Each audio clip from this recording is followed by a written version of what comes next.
Chers taureaux, bonjour, voici vos prévisions pour le mois de septembre. Vous regardez Fabiola Voyance et Jean-François. Donc c'est la rentrée, et oui c'est la rentrée des classes, la cloche a sonné, mais cela signifie qu'il faut bosser, il faut y aller en ce mois de septembre. Mais vous y allez avec, comment dire, en ayant du cœur à l'ouvrage, parce que vous avez des planètes qui sont d'abord solides, à savoir Uranus dans votre signe, qui vous donne comme ça, qui associe la créativité, l'originalité, mais en même temps la stabilité. Il y a Saturne en Capricorne, c'est pareil, c'est une planète qui vous permet de tenir la distance. Donc a priori, tout ce sur quoi vous planchez devrait quand même remporter un franc succès. Voilà, chers taureaux. Alors les planètes, on va les énumérer une par une. Il y a d'abord Mercure.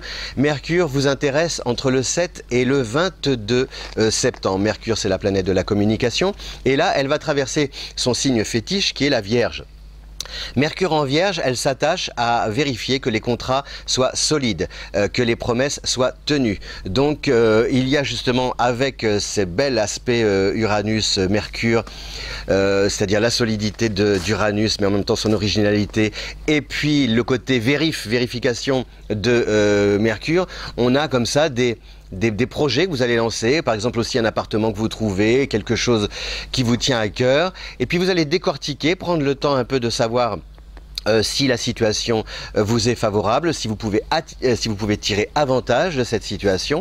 Et une fois que vous avez que vous êtes certain d'avoir fait le bon choix, là vous signez, vous prenez un engagement. C'est un peu ça, voilà cet effet de Mercure en Vierge. C'est une très bonne aussi période du 7 au 22 pour trouver un emploi ou alors en changer, parce que c'est justement Mercure, la Vierge c'est un signe besogneux qui travaille, et Mercure ça représente aussi le contrat, la communication, cette confiance gagnée, validée par un engagement écrit et durable. Donc voilà, Mercure du 7 au 22, pensez-y. Là, vous pouvez, comment dire, chercher, glaner tout ça, etc.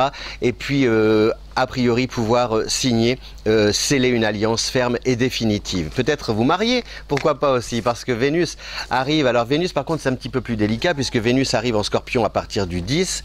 Vénus, le Scorpion, c'est votre signe opposé. Donc Vénus, il y a un conflit entre Vénus et Uranus. Donc là, ça veut dire que sur le plan affectif, par contre, si le travail c'est ok, sur le plan affectif, il peut y avoir quelques petits désagréments, contrariétés ou déceptions. Si vous venez par exemple de rencontrer quelqu'un, bon bah je sais pas, vous y croyez, vous y avez cru, vous n'y croyez plus parce que l'attitude de l'intéressé ne vous convient pas, ou alors voilà, il y a quelque chose qui vous chiffonne dans cette relation. Attention de ne pas faire de plans sur la comète aussi, de partir un petit peu trop vite comme ça dans les sphères en vous racontant des films au risque de tomber de haut. Et si vous êtes en couple, c'est surtout la manière dont chacun envisage comment dire, sa trajectoire personnelle, c'est-à-dire que chacun a ses ambitions.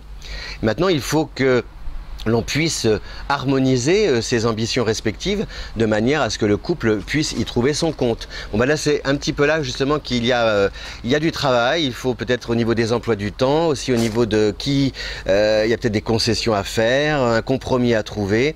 Donc ça peut créer comme ça un petit peu, enfin des moments un peu de tension, mais voilà, ça peut retomber puisque...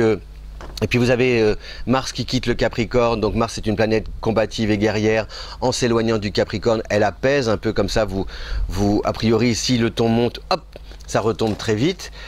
Simplement il faut arriver à se mettre d'accord, voilà. Il faut arriver à partir sur une décision officielle, des règles que tout le monde s'engage à respecter, en famille y compris les enfants aussi. Voilà, et donc Mars quitte le Capricorne à partir du 11, donc jusqu'au 10, vous avez comme ça de l'énergie, alors il peut y avoir des batailles à mener, mais que vous remportez sur le plan administratif ou juridique ou financier aussi, c'est-à-dire que si vous avez des démarches là en début de mois qui sont un petit peu rébarbatives, normalement ça devrait se solder par une réussite, l'issue devrait vous être favorable.